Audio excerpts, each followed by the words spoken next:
Assalamualaikum dan salam sejahtera. Selamat petang diucapkan pada anda penonton setia Hello Doktor pada petang Ahad ini. Pada hari ini anda pertemankan saya Iri Putri Azmi selaku pengacara anda pada hari ini. Dan hari ini 1 Oktober 2023 kami membawakan topik yang cukup dekat dengan hati masyarakat, terutamanya mereka yang sangat-sangat mementingkan kesihatan dan kecergasan diri. Topik kita pada hari ini ialah mengenai bersenam untuk kesihatan. Yang kita sedar bahawa masyarakat masa kini memang sangat-sangat mementingkan kesihatan dan juga kecergasan mereka, dan banyak juga yang berkongsi mengenai aktiviti mereka seharian untuk kekal cergas dan sebagainya. Dan untuk itu kami akan bertanya dengan rakan-rakan ataupun mereka di luar sana mengenai aktiviti sukan mereka ataupun senaman mereka. Adakah mereka kerap bersenam? Jadi kita saksikan bingkisan ini.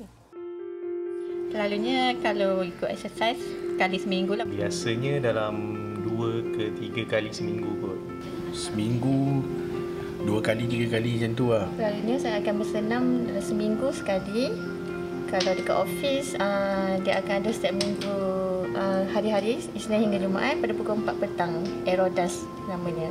Saya tak adalah bersenam sangat, tapi bagi saya perjalanan saya dari kereta nak sampai ke office ni pun dah dikira bersenam jugalah tu. Kira berjalan tu bersenam lah. So biasanya kalau weekend tu saya naik basikal atau jogging, macam tu lah. And sometimes kadang-kadang pergi gym juga lah. Main basketball dengan kawan-kawan. Ada jugalah bersenam, tapi kalau kerja jarang lah. Hujung minggu lah selalunya berjalan dekat kawasan taman je lah. Saya pentingkan bersenam ni sebab nak jaga badan dengan nak jaga, of course, nak jaga kesihatan diri lah. Sebab untuk hidup sihat, so kita kena amalkan gaya hidup sihat lah. So di hari kerja tak sempat, so hujung minggu je lah dengan aktiviti bersama keluarga. Ya, berbagai cara bagi masyarakat kita untuk kekal sihat dan aktif. Yang penting mereka kerap melakukannya mengikut kesesuaian dan juga kekuatan diri mereka sendirilah ya.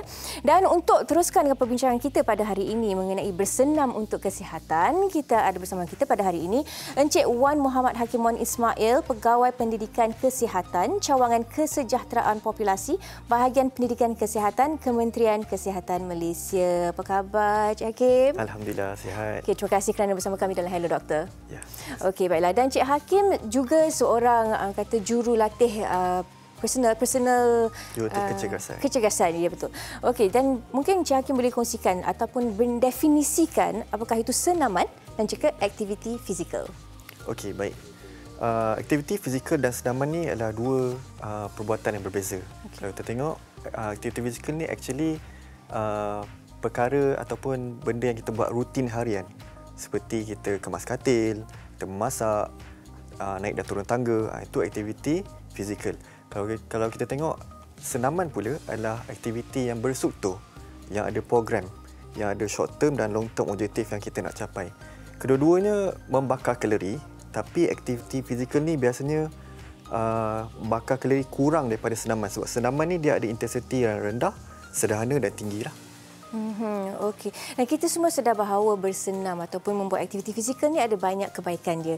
Dan kalau kita tumpukan kepada senaman, bagaimana pula ia baik untuk kita, bagi tubuh badan kita serta mental? Okey, baik.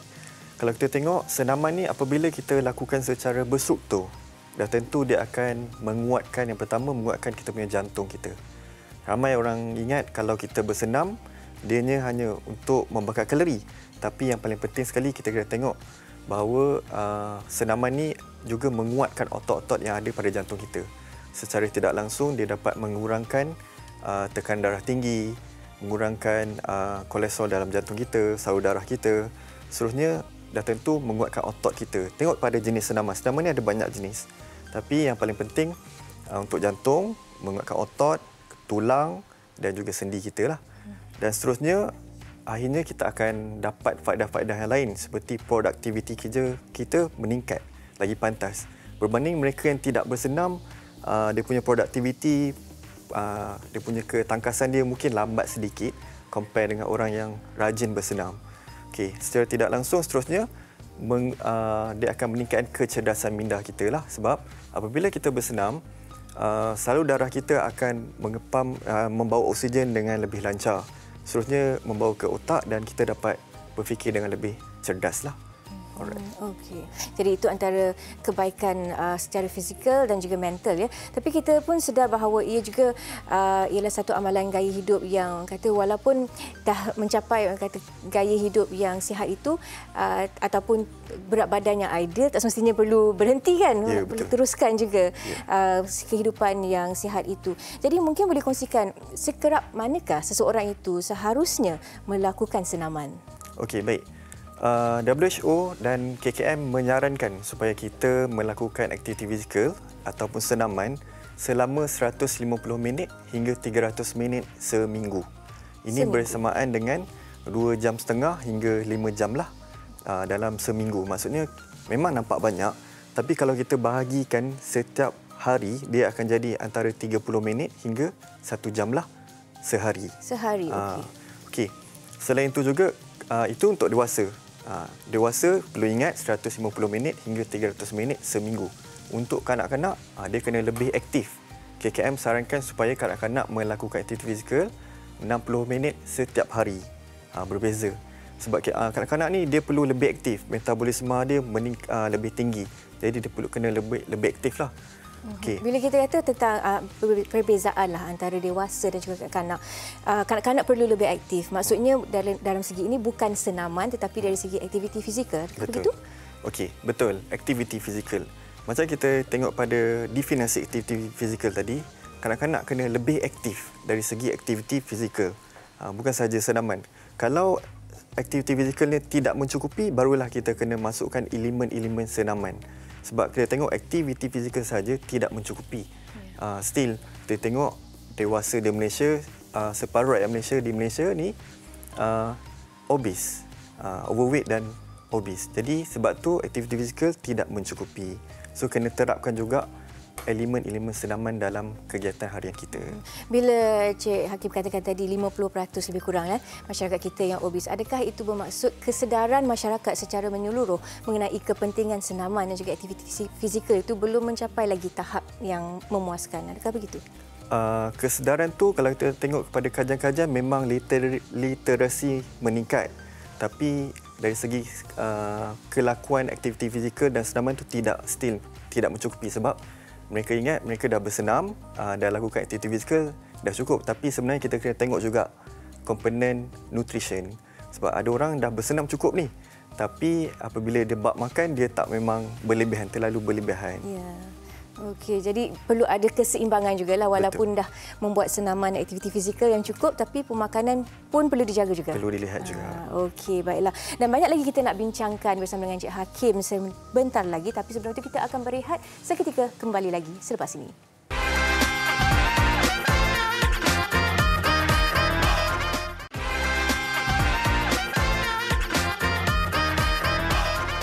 Anda masih lagi menonton Hello Doktor dan kami masih lagi membincangkan topik bersenam untuk kesihatan. Dan untuk teruskan dengan perbincangan kita pada hari ini, Encik Hakim mungkin boleh kongsikanlah mengenai komponen-komponen senaman dan juga jenis-jenis senaman yang ada. Okey, baik. Komponen senaman yang pertama ialah komponen senaman berasaskan kesihatan. Dia ada dua. Satu lagi berasaskan skill lah. Okey, kita fokus pada berasaskan kesihatan lah. Di bawah komponen berasaskan kesihatan ni ada 5 komponen. Kalau seseorang tu kata dia cergas, kita kena lihat balik kepada 5 komponen utama ni. Yang pertama, kalau orang tu cergas, kita kena tengok yang pertama jantung ataupun daya tahan kardiovaskular lah. Daya tahan kardiovaskular ni adalah kebolehan jantung kita untuk bekerja dalam masa yang ditetapkan lah. Contohnya kebolehan untuk dia berjoging 30 minit non-stop, dia tak rasa penat. So dia dah kira sihat lah macam tu. Yang kedua ialah komposisi tubuh badan. Komposisi tubuh badan ni kita boleh uji dengan BMI. Paling mudah, indeks jisim tubuh lah. Kita kena cek sama ada kalau dia kata dia dah cukup sihat, cergas, adakah BMI dia normal ataupun underweight ataupun overweight dan obese. Dan yang ketiga ialah flexibility. Flexibility ni ialah kebolehan individu tersebut untuk melentur, untuk kebolehan untuk stretch dia punya sendi dia lah, joint dia. Okey, dia ada ujian-ujian dia. Kalau kita nak test, kalau orang tu kata cergas, kita tengok adakah dia cukup, dia fleksibel. Dan yang keempat ialah kekuatan otot lah. Kebolehan otot kita untuk mengatasi rintangan bagi menghasilkan daya. Kekuatan otot ni kita boleh tengok adakah otot dia cukup kuat untuk menghadapi rintangan dia lah. Okey, kita boleh uji dengan sit up 7 level, dengan ujian seperti bench press, squat. Okey.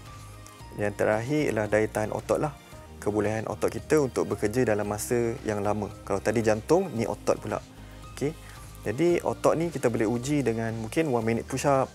Kalau tadi bench press, kira 7 kali 8 kali dia dah rasa okey dah.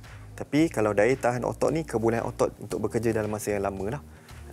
Jadi ini dia 5 komponen yang kita boleh uji. Kalau seseorang tu kata dia cukup cergas, kita kena tengok balik. So ada 5 komponen. Okey, jadi kalau kelima-lima komponen ni katakan menepati piawaian lah orang kata. Jadi itu boleh dikatakan sebagai seseorang yang cergas. Maksudnya betul. Kecergasan itu bukan sekadar dia boleh berlari, tapi ada banyak lagi komponen. 4 lagi komponen dia kena uji. Okey, jadi adakah ini sememangnya perlu dicapai oleh setiap individu ataupun adakah mereka yang ahli sukan ke atau bagaimana? Okey, setiap individu boleh dikatakan kena capai 5 komponen sebab dia ni berasas kesihatan. Sihat je tak cukup untuk sihat dari segi jantung. Kalau seseorang sihat, jantung dia dah sihat tapi otot dia tak ada. So dia tak cukup. Kalau dia kata otot dah cukup tapi tak boleh nak melentur, maksudnya flexibility dia kurang. Jadi tak cukup. Jadi kena capai. Okey. Jadi dalam bersenam juga perlu ada orang kata tahu kesesuaiannya dengan individu. Mungkin dari segi umur ataupun ialah gaya hidup mereka sendiri kan. Jadi bagaimana kita nak tahu aktiviti yang sesuai untuk seseorang itu? Okey, baik. Yang pertama, apabila kita nak melakukan senaman ataupun aktiviti fizikal, kita kena lihat kepada kebolehan individu. Okey, sebab setiap individu ni berbeza. Satu senaman, satu aktiviti fizikal bukan sesuai untuk semua. Mungkin bagi saya sesuai untuk aktiviti yang impak rendah.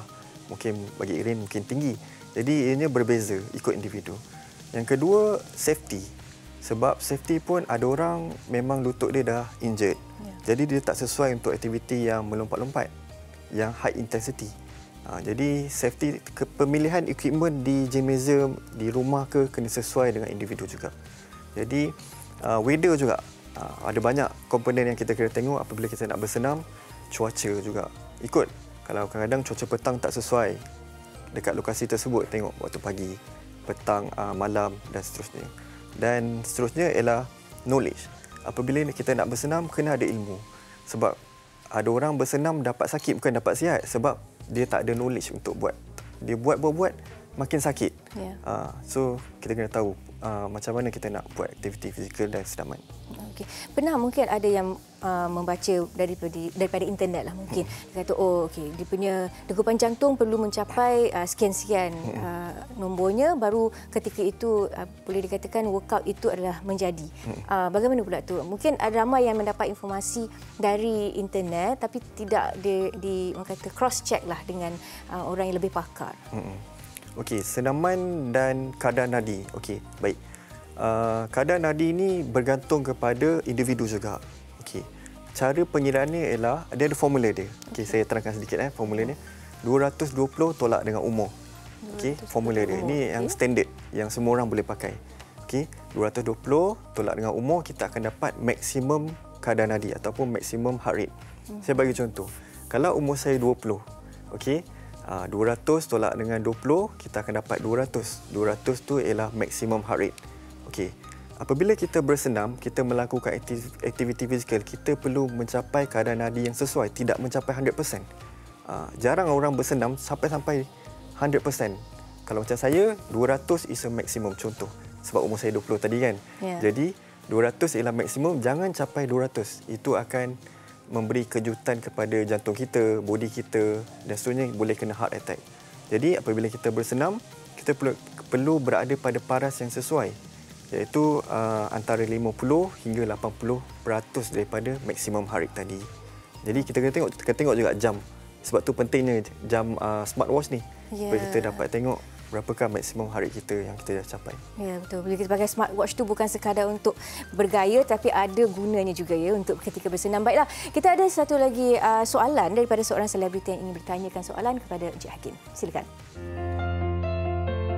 Hello doktor, Saya nak tanya, betul ke berjalan brisk walk lebih baik daripada jogging? Okey, brisk walk adakah lebih baik daripada berjogging? Okey, baik. Brisk walk ni boleh dikatakan sesuai untuk semua. Sama ada baik atau tidak itu bergantung pada individu. Okey, baik untuk saya belum tentu baik untuk orang lain. Sebab baik belum tentu efektif. Tengok kepada objektif apa yang dia nak capai. Kalau dia nak lose weight, dia perlu lebih laju sedikit. Brisk walk je tak cukup. Tak cukup rangsangan yang kita beri kepada individu. Kalau kita nak lose weight, kita perlu sedikit lebih intens. Contohnya kita berlari anak, kita berjogging dan seterusnya berlari lah. Bergantung pada individu. Okey, bergantung pada objektif seseorang itu juga. Betul. Tapi kalau katakan untuk kesihatan secara general lah, secara amnya, adakah brisk walk lebih baik daripada jogging atau bagaimana? Brisk walk lebih selamat. Lebih selamat dari segi safety lah. Okey, maksudnya kalau mereka yang ada masalah lutut dan sebagainya. Betul.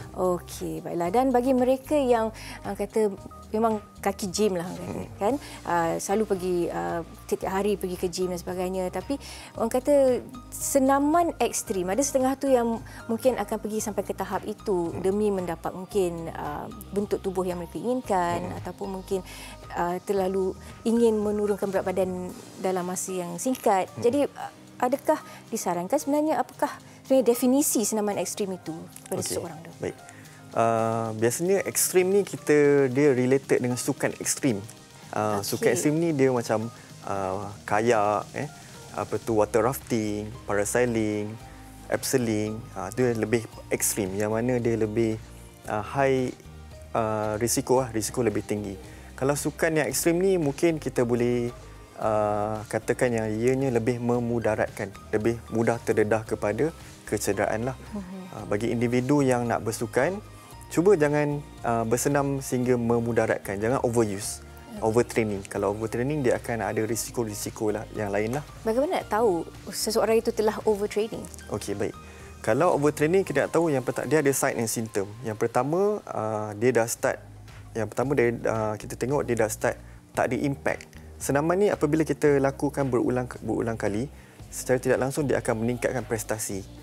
Secara progress lah, ansur maju dia akan meningkat prestasi. Tapi kalau dia dah overtraining, bukan performance dia meningkat, dia akan down, dia akan rendah, menurun. Maksudnya ketahanan badan dia atau kecergasan dia makin turun? Kecergasan dia akan menurun. Dia dah tak boleh jogging lagi sebab dia dah terlalu penat. Sebab bila orang overtraining, dia akan training hari-hari. Lebih daripada yang sepatutnya. Jadi apabila dia lebih buat sepatutnya, dia akan penat, dia akan letih dan dia tak boleh nak perform. Tapi kalau dia push juga, katakan dia nak cuba juga, dia akan lose of motivation sebab prestasi dia akan rendah. Jadi dia akan tengok, kenapa tak boleh perform lagi ya? Penat ni. Sebab dah penat, lepas tu dia akan rasa down, dia tak boleh nak perform. Maka dia akan memberi kesan pada mental seseorang juga. Betul. Bukan saja badan tapi mental dia lah. Okey, jadi apa mungkin risiko-risiko lain lah bagi mereka yang terlalu, orang kata terlebih bersenam ini? Seterusnya dia tak boleh perform, kedua mental dia down dan akhirnya dia akan injured. Mungkin dia, bila dia buat lagi, dia perform lagi tapi tak boleh nak buat, dia akan ada risiko kepada tubuh badan dia lah. Okey, jadi bersenam tu memang baik, tapi kalau terlebih atau salah caranya tak baik jugalah untuk seseorang itu ya. Jadi sebab itu perlu ada ilmu dalam bersenam. Okey, baiklah. Kita akan berehat seketika dan selepas ini kita akan kongsikan kepentingan regangan dan juga aktiviti memanaskan badan. Setia bersama kami di Hello Doktor.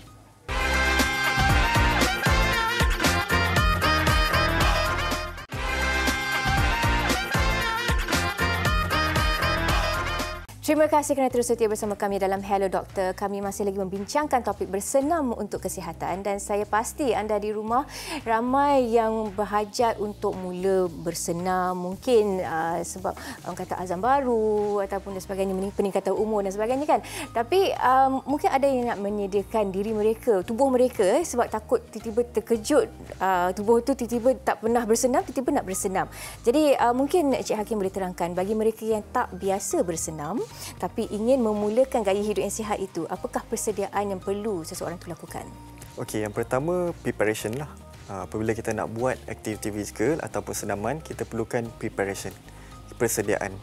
Okey, bagi mereka yang tak pernah melakukan sebarang senaman, dia perlukan adaptation phase. Maksudnya body dia kena biasakan dulu. Sebab kalau dia tak biasa, dia akan memberi kejutan kepada body dia. Dan jangan tergesa-gesa sangat nak capai dia punya objektif. Dia perlukan objektif, perlukan program apa dia nak capai.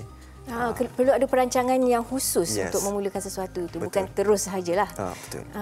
Jadi apakah cara yang terbaik? Mungkin ada bagaimana mereka boleh dapatkan mungkin rujukan yang sesuai? Okey, kami di KKM menyediakan program-program yang buat masa sekarang ni, kita menyediakan program pengurusan berat badan, iaitu iFitter, iFit and Eat Right. So di lokasi di seluruh Malaysia kita ada iFitter. Kita telah melaksanakan program pengurusan berat badan. Di sini kita mengajar, kita ada coach-coach yang mengajar secara lebih lengkap macam mana kita nak capai berat badan yang ideal lah. Okey. Dan bagi mereka yang mungkin dah biasa bersenam, mereka tahu kepentingan untuk melakukan regangan dan juga untuk memanaskan badan. Tapi mungkin boleh terangkan dengan lebih lanjut kepentingan itu. Regangan dan aktiviti memanaskan badan adalah dua benda yang berbeza. Okey, regangan ialah aktiviti untuk melenturkan tubuh badan. Okey, memanaskan badan pula adalah aktiviti yang kita menyediakan badan kita untuk preparation sebelum kita melakukan aktiviti fizikal. So dua perkara yang berbeza. Biasanya aktiviti memanaskan badan ni ialah kita buat apabila sebelum kita nak buat aktiviti fizikal. Okay. Regangan bila-bila kita boleh buat, sama ada pagi ke, petang ke, malam ke, boleh, tak ada masalah. Tak semestinya sebelum nak melakukan senaman. Ya, betul. Okey, jadi apakah kepentingannya untuk seseorang sebelum bersenam? Okey, apabila kita prepare our body before kita exercise, so kita akan lebih ready. Sama macam kita bangun tidur, semasa kita tidur, heart rate kita rendah. Dalam 50-60 beat per minit. Tapi apabila kita terus bangun, heart rate kita akan terus naik. And kita tak boleh terus bangun, terus berjalan. Kita kena relax sekejap. Sama macam enjin kereta, dalam keadaan sejuk, dia tak boleh terus kita push dia. Body kita sama macam tu. Dia tak boleh terus push. And dia akan kita akan shock, kita akan terkejut dan mungkin kita akan pingsan dan jatuhlah. Itu yang punca heart attack kalau kita push over limit. So penting kalau kita warm up supaya body kita ready untuk melakukan aktiviti fizikal atau senaman yang kita nak buat tu. Apakah mungkin kesannya sekiranya lah tidak cukup membuat regangan ataupun memanaskan badan? Kedua-dua perkara ni kalau kita buat, dia tak akan confirm kita akan elak daripada injured. Injured still akan berlaku. Tapi sekurang-kurangnya dia dapat mengurangkan risiko kecederaan lah. Memang ada risiko, tapi kalau kita buat, kita dapat perform lebih better daripada orang yang tak buat senaman, buat regangan atau pemanasan badan lah.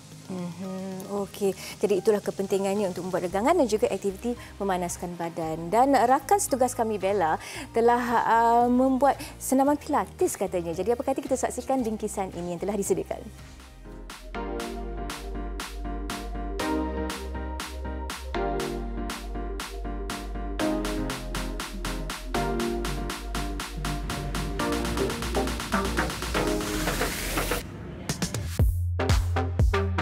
Senaman Pilates adalah sebentuk senaman yang rendah dalam impak.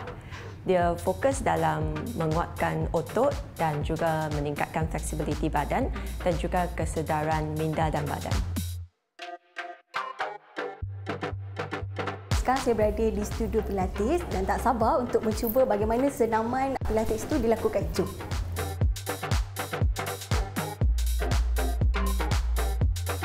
Senaman ini boleh dilakukan dalam equipment macam reformer, Cadillac ataupun stability chair, leather barrel. Ada banyak equipment dan props juga, alat-alat dan juga boleh dilakukan dalam mat. Breathe in, raise your arms up to the ceiling. Breathe out, bring a circle to your right side. Kalau nak menggunakan equipment, machines macam reformer, stability chair atau Cadillac, kena ada instructor yang berkelayakan. Kerana kalau tidak ada instructor yang memberi arahan atau mengawas, risiko kecederaan adalah tinggi. So as you press back, feel the back of the shoulder. Okay, return. Another 2. Open the collarbone. Great. Yep. One more.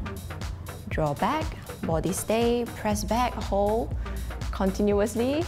Keep pressing. Good. And return. Reach your arms forward.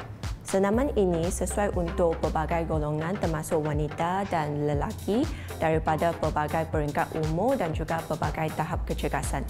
Kerana senaman ini low impact, dia amat sesuai untuk rehabilitasi juga. Full range, pass through the long line and go all the way down and coming back up. Nice. Untuk sesiapa nak mencuba senaman Pilates ini, saya akan recommend mencari instruktor yang berkelayakan dan berpengalaman untuk memastikan senaman yang diajar adalah selamat dan efisien. Itu dia tadi bingkisan yang disediakan oleh rakan setugas kami mengenai senaman Pilates. Dan saya rasa tidak lengkap rasanya bila kita berbincang mengenai bersenam untuk kesihatan jika tidak membawa demo di sini di studio. Jadi untuk itu kita bawakan juga Coach Azrul bersama kita pada hari ini untuk membantu untuk demonstrasi senaman yang sesuai untuk kita lakukan, terutama juga untuk warga emas. Betul? Untuk warga emas. Mungkin boleh kongsikan apakah senaman-senaman yang sesuai itu? Okey, baik. Di sini kita akan terangkan 4 jenis senaman untuk warga emas, which is mereka yang berusia 60 tahun dan ke atas. Senaman ni mudah je, boleh buat kat mana-mana pun. Even kat rumah pun boleh buat, tak ada masalah. Dan senaman ni tak terlalu intense, tak terlalu tinggi. Senaman pertama, buat squat, buka kaki selebar bahu. Kemudian angkat tangan ke hadapan dan turun perlahan-lahan. Okey, semasa turun tu tarik nafas dan bangun, hembus nafas. Okey, ulang. Tarik nafas dan masa bangun, hembus nafas. Turun separuh je. Okey, buat mana yang mampu. Kalau mereka yang boleh turun lagi rendah, lagi baik. Tapi lebih baik turun lebih kurang 90 darjah. Okey. Bagi mereka yang ada masalah lutut, mungkin bagaimana pula apa cara yang sesuai untuk mereka lakukan senaman ini? Okey, baik. Kita tahu warga emas ni sinonim dengan masalah lutut. Okey, jadi kita sarankan supaya dia turun partial, which is suku je, tidak terlalu rendah sangat. Dia still kena buat exercise, tapi jangan turun sampai bawah sangat. Maksudnya separuh, lebih suku lah. Macam tu. Okey, dan mungkin boleh ada yang menggunakan kerusi ke? Boleh ke? Okey, untuk modify, untuk mereka yang takut kalau terjatuh ke belakang dan sebagainya, cuba kalau boleh di belakang ada dinding ataupun ada kerusi. Jadi dia lebih selamat untuk buat squat ni. Right? Okey, sesuai juga untuk semualah ya. Betul. Okey, dan seterusnya ada senaman yang kedua? Okey, senaman yang kedua kita akan buat calf raise ataupun menjengkit lah. Okey, caranya sama juga buka kaki selebar bahu. Kemudian menjengkit setinggi yang boleh. Cuba ulang 15 kali. Bernafas seperti biasa. Okey, senaman ni untuk menguatkan otot di bahagian betis kita. Okey, ataupun gastrok lah. Okey, senaman ni penting untuk kita punya kekuatan otot di bahagian betis. Jadi warga emas tu sesuai, lebih mudah untuk mengangkat barang, berjalan, okey, naik dan turun tangga. Dia akan memberi kekuatan di bahagian betis. Okey. Jadi ini pun boleh dilakukan di mana-mana sahaja kan? Boleh. Maksudnya sambil masak kalau tiba-tiba ingat nak boleh juga. Boleh juga. Boleh juga ya. Pada mereka yang dah advance, cuba menjengkit single leg, satu kaki, dan angkat tangan untuk stability. Setinggi yang boleh, 15 kali. Okey. Nampak senang tapi sebenarnya susah. Ya. Okey, dan seterusnya yang ketiga. Okey, senaman ketiga untuk stability. Untuk daya tahan keseimbangan lah. Okey, just berdiri single kaki, single leg, tak payah turun. Okey, cuba stabilkan. Okey, kalau rasa dah okey, 30 saat, cuba tahan 30 saat. Okey, kalau rasa dah okey juga, cuba simpan tangan. Dan kalau rasa dah okey, cuba tutup mata. Oh, dia ada beza? Betul. Sebab mata ni ialah kita punya elemen untuk stability. Okay. So, kalau kita tutup mata, kita akan lebih suka untuk menyeimbangkan badan. Okey, baiklah. Dan yang terakhir, yang keempat? Okey, yang keempat ialah senaman yang mudah juga, lunges. Okey, lunges. Lunges ni kita boleh buat, ada orang buat walking lunges. Ada orang buat turnet lunges dan sebagainya.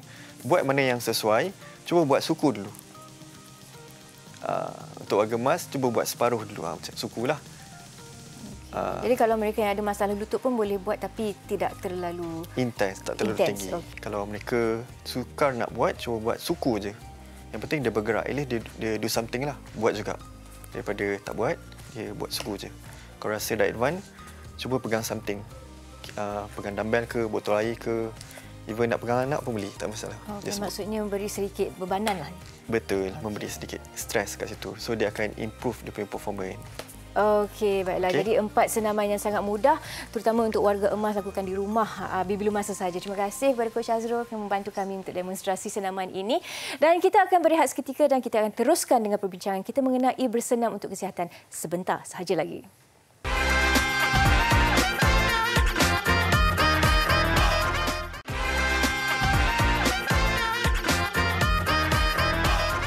Kembali dalam Hello Doktor, berbincangkan topik mengenai bersukan atau bersenam untuk kesihatan. Dan masih lagi bersama dengan Encik Wan Muhammad Hakim Wan Ismail membincangkan mengenai topik ini. Dan tadi Encik Hakim ada mengatakan mengenai kecederaan yang mungkin berlaku kepada seseorang sekiranya tidak melakukan warm up ataupun memanaskan badan ataupun regangan sebelum membuat senaman.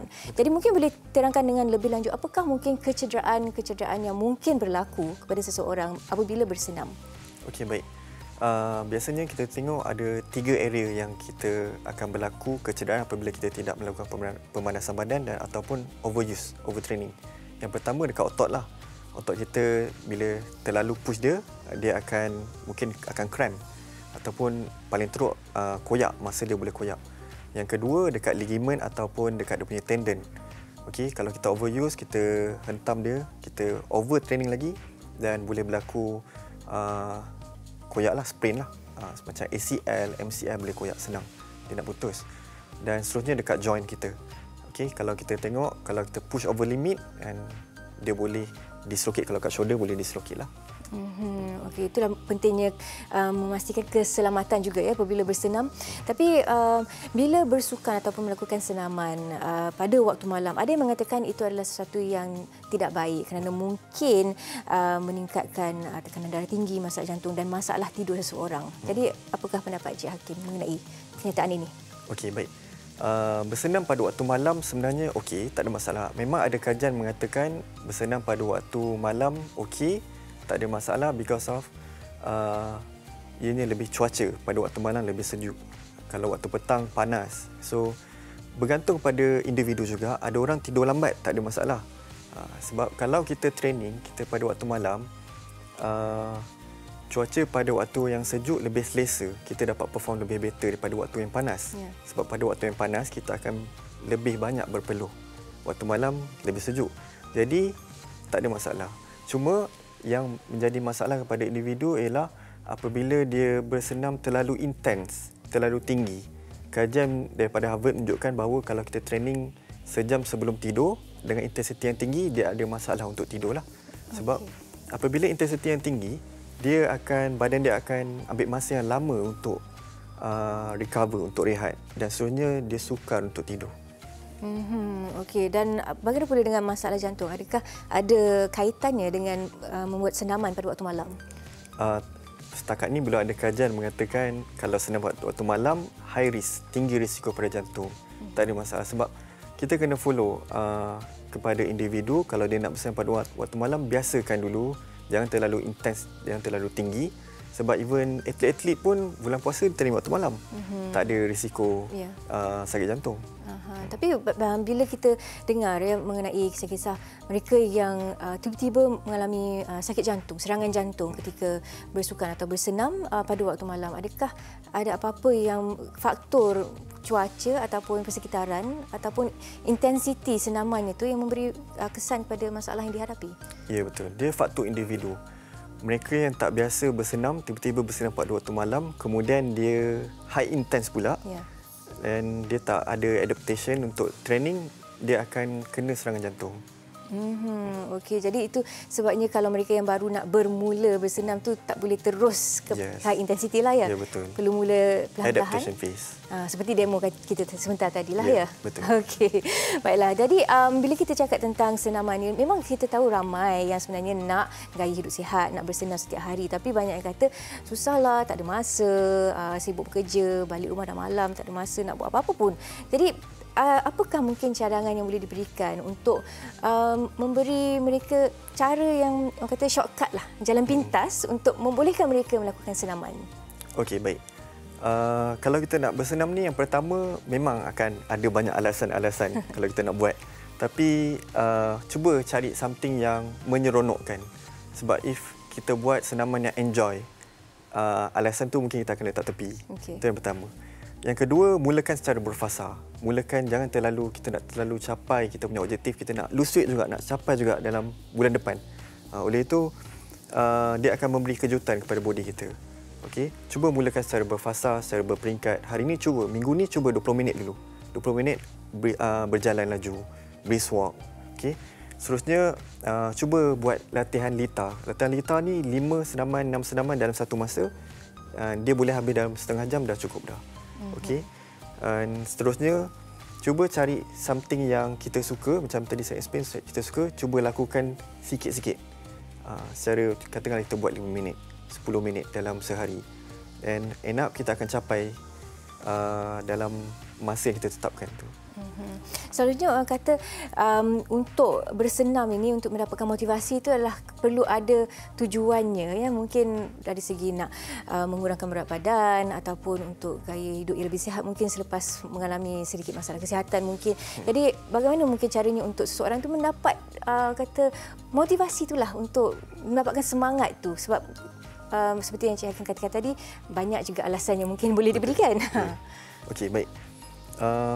Untuk kita rasa motivasi untuk kita bersenam, yang pertama cuba fikirkan yang bersenam ni penting untuk kesihatan kita. Kita buat untuk kita, bukan kita buat untuk dapat orang lain. Yang pertama, cuba fikirkan yang kita buat ni supaya kita lebih produktif dalam hari-hari kita bekerja. Kemudian kita akan rasa lebih sihat, lebih cergas dan kita boleh perform. Yang kedua, cuba fikirkan yang kita bersenam ni untuk jaga orang lain juga. Mungkin isteri kita, anak-anak kita. Sebab kalau kita sakit, cuba fikirkan apa akan jadi pada mereka. So, motivasi itu akan datang apabila kita nampak sedikit kejayaan, sedikit penurunan berat badan, sedikit produktiviti, kita akan rasa lebih cergas dan lebih bermotivasi untuk buat senaman tersebut. Bagaimana pula orang kata bila ada bersenam bersama dengan rakan, orang kata workout buddy? Ya, betul. Kalau kita bersenam ni, cuba cari partner ataupun kawan-kawan di tempat kerja. So, kita akan rasa lebih seronok. Macam saya cakap tadi, kita kena enjoy. Kena buat something yang kita suka. Kalau kita suka, and kita akan ajak kawan-kawan kita dekat tempat kerja. So, lebih seronoklah kita nak capai suatu objektif kita tu. Mungkin boleh bagi tips bagi mereka yang mungkin tak ada kata gym membership lah, ya, tapi mungkin nak bersenam secara mudah di rumah. Apakah cara yang paling mudah? Okey, baik. Yang paling senang sekali ialah senaman menggunakan body weight kita. Macam kita demo tadi. Okey, senaman menggunakan body weight ni simple, tak perlukan peralatan pun. Cuba fokus pada senaman yang mudah seperti squat, push up, sit up, lunges. Senaman ni semua senang kita nak buat, dan mungkin senaman ni tak akan membesarkan otot kita macam bodybuilder, tapi dia akan lebih firm, lebih solid. Senaman ni sesuai untuk semua, kita boleh buat kat mana-mana aja. Okey, dan akhir sekali secara ringkas mungkin boleh diberikan sedikit pesanan ataupun nasihat kepada orang ramai?